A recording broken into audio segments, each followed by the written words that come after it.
James Robinson, University of Chicago professor, was awarded the Nobel Prize together with two other professors from MIT. I'm going to put the link in the show notes for all the details. I want to talk about James's work. I've been following James for a while. I think it's important for two reasons. One is James's work is about why nations fail. So that's actually the title of one of his more popular books. So the question, why do nations fail, is directly related to the question, well, what does it take for a society to have a positive impact on its members? So can there be more than just the sum of the parts? Is there a way to organize people in a way so they can actually do better as a collective than if they were all individual? And so that's one thing. And I think a corollary that I am introducing, this is not something James talks about. Okay, what makes companies fail? Or in other words, what makes successful companies be successful? I think the question came up particularly last week in the wake of the successful Starship launch by SpaceX, which was only a few days after CyberCap was introduced, and people started asking the question, okay, what is it that Elon Musk and his companies do that is so positive and so successful, and how can we replicate this more at scale? I'm sure the same questions being asked all over the world. So I think it's worth thinking about this, and I think in the wake of the Nobel Prize, I think it's also a good time to talk about this. This is the Not Even Wrong podcast. It's October 17, 2024. This is Krim Telco. For the year, we are up 14.5%. The market is up 22.5%. We are underperforming by 8%.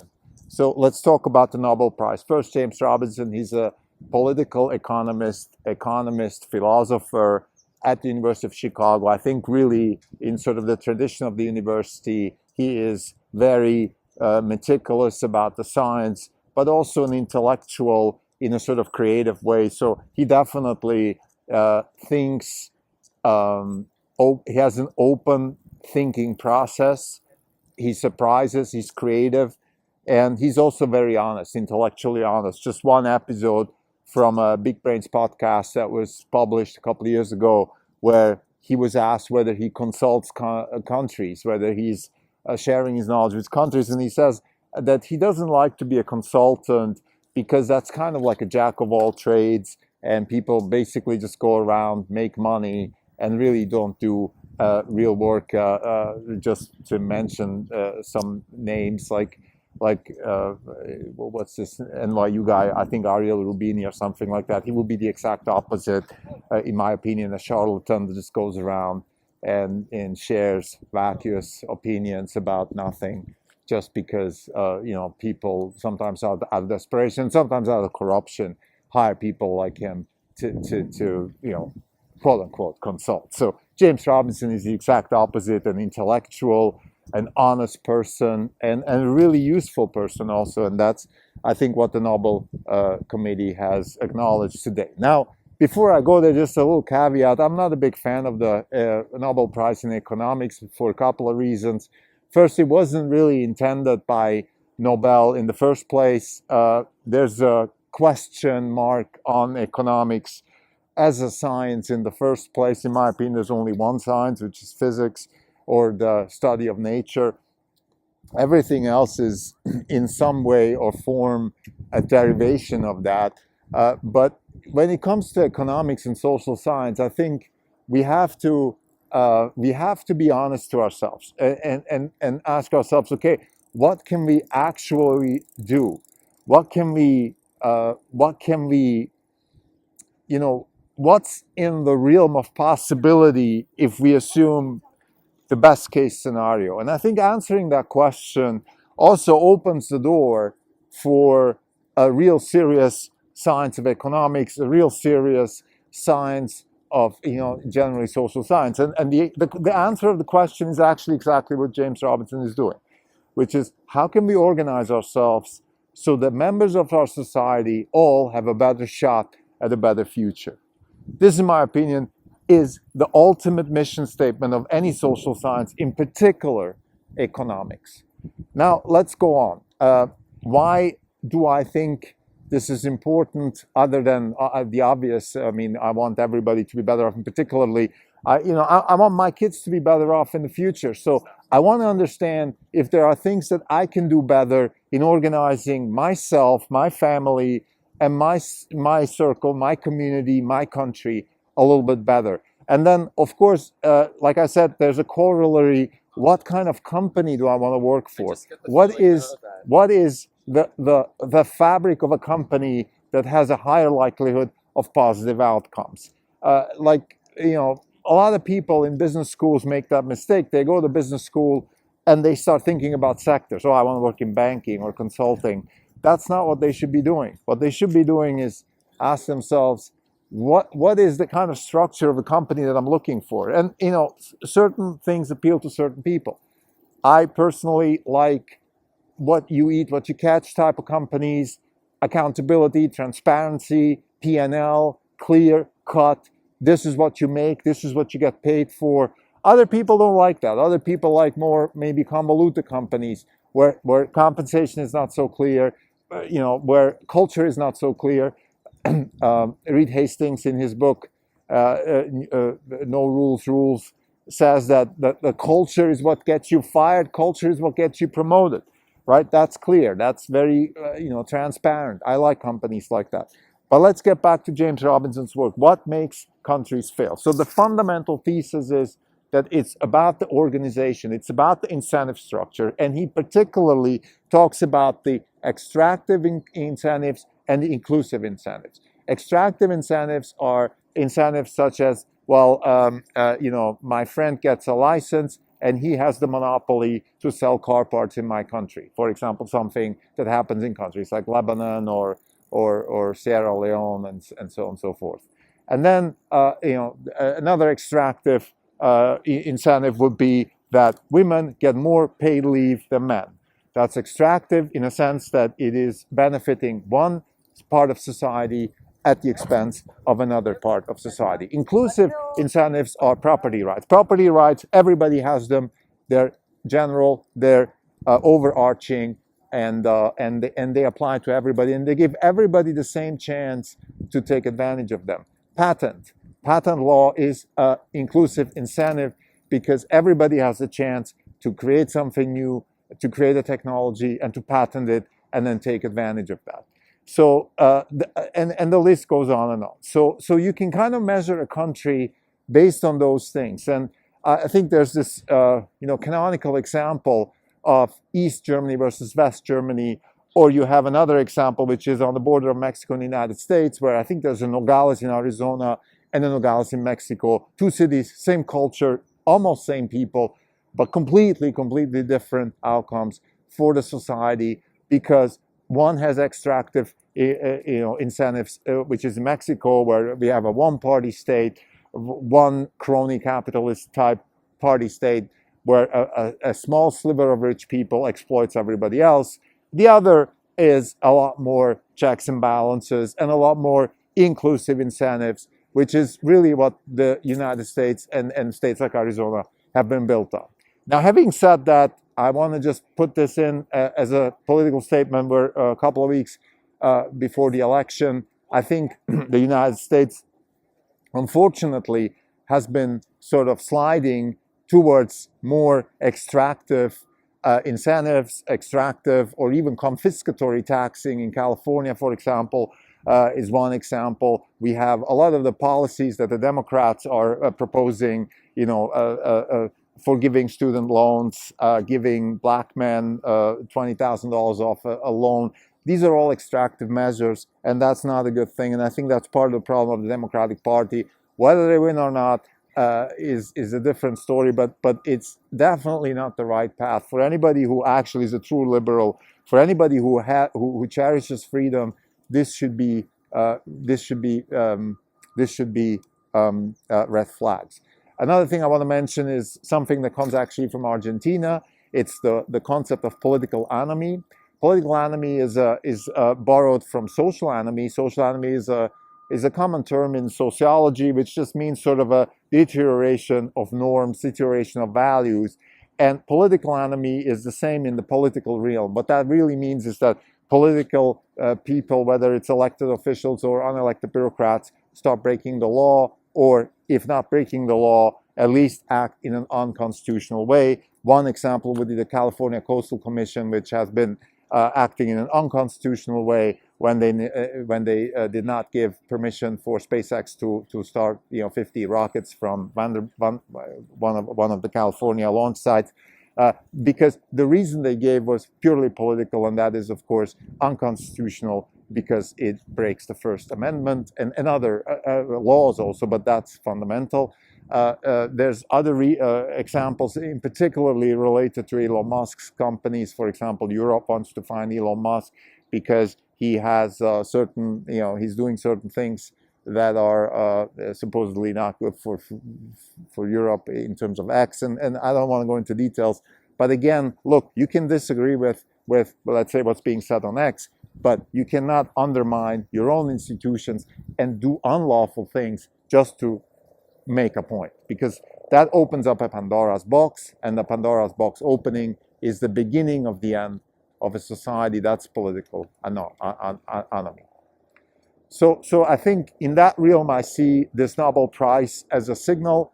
I don't know if that's what the committee was thinking about, but certainly it is a reminder to everybody that we need political institutions that have strength, that can withstand populism, and in particular that can withstand political enemy. It could even be that the Swedish committee, the Nobel Prize committee, actually sees it the other way around, that they're afraid of a Trump win because Trump has this perception, particularly in Europe, that he is completely undermining the institutions and so on and so forth. In my opinion, that's not the case, actually. What he's doing is draining the swamp, which is draining exactly the swamp of unelected bureaucrats misappropriating their own powers and undermining our constitutions and our values in the name of some sort of personal political aim. This is exactly what the California Coastal Commission did. So I think Europeans are a little bit confused about the Trump-Democrat situation. I would say right now we are a lot more at risk from the Democratic side of the party, of the aisle, to sort of slither into political enemy than from the Trump side. Maybe the Republican side also is the same as the Democratic side. In other words, what I'm saying is that we have a political class which is hijacking our country and turning us into political enemy. The same thing that happened in Argentina. And we need somebody, and maybe Trump is that person. He's the only one we have right now that can go and actually change that political class. A little bit like what Reagan did in the 1980s. Because I believe the problem is not political. Actually, the problem is government / deep state against everybody else. And this is definitely not going in the right direction. So having said that, I think what we need is a reminder, and this is what James Robinson gives us, a reminder that we have actually the ability to create institutions that further everybody's goals, and those institutions have to be built on a solid foundation based on the Constitution. That's what Vivek Ramaswamy says. We have a mission statement written into the Constitution of the United States. Why don't we just follow that? And why don't we give that a chance? Because that has been so successful over the last 250 years. Why can't we continue with this? To finish this episode, I just want to throw in a few of my own thoughts in terms of what makes actually companies fail. I think one of the answers to that is the innovator's dilemma concept. We've spoken about this. I don't want to go into detail here, but just fundamentally, I think what makes companies fail are really two things. One is disruption. That is makes them fail. That's what the innovator's dilemma sort of explains. And just in a nutshell, what the innovator's dilemma says is that established legacy companies cannot really deal with disruption because their cost structure is just not set up for that, and therefore it's relatively difficult for them to adapt. But there's also another reason that companies fail, which might be related. And I want to use Disney as an example. In my opinion, Disney is a failed company because the company has started to get involved in non-business related issues, such as, for example, political issues, wokeism, and or Israel-Palestine issues, which really aren't related to the company. And to me, that per se, you can argue, well, who cares? But it's a signal that something is wrong on top, and that I guess the focus of the company is moving away from what it's supposed to be, which is, let's say, an entertainment company in the case of Disney, towards something else. And that is, I think, kind of like an entrepreneurial enemy. Like you can say you have the social enemy, which is the deterioration of norms and values, political enemy, the same thing in the political realm, and then you can have the same thing in the business realm. And in the business realm, it just means that you're going further and further away from your mission, from why you're actually there. Companies, the purpose of companies is to deliver products and services to as many people as they can, make a profit so they can sustain themselves, reinvest, and compensate their people adequately. That's the purpose of companies. And when that changes, then we have entrepreneurial enemy. So to summarize, I think James Robinson, in my opinion, a very important economic figure, an intellectual, a very I'm a proud graduate of the University of Chicago, and I think he is one of those people that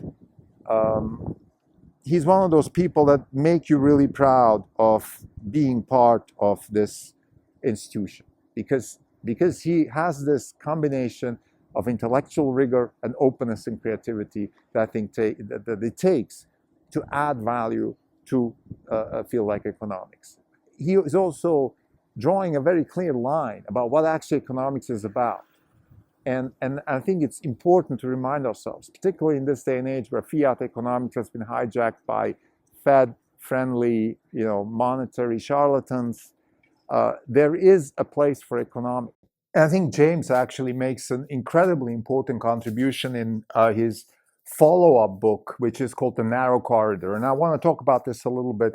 What he's talking about is sort of the Leviathan, which is the big state, has three states, and one of them is good, the other two are bad. And it reminds me a little bit of sort of the definition of life, which is this very narrow equilibrium between entropy and energy consumption. Like this narrow equilibrium, it's not going towards entropy, it's not going towards nothing, but it's also not consuming so much energy that it kills itself.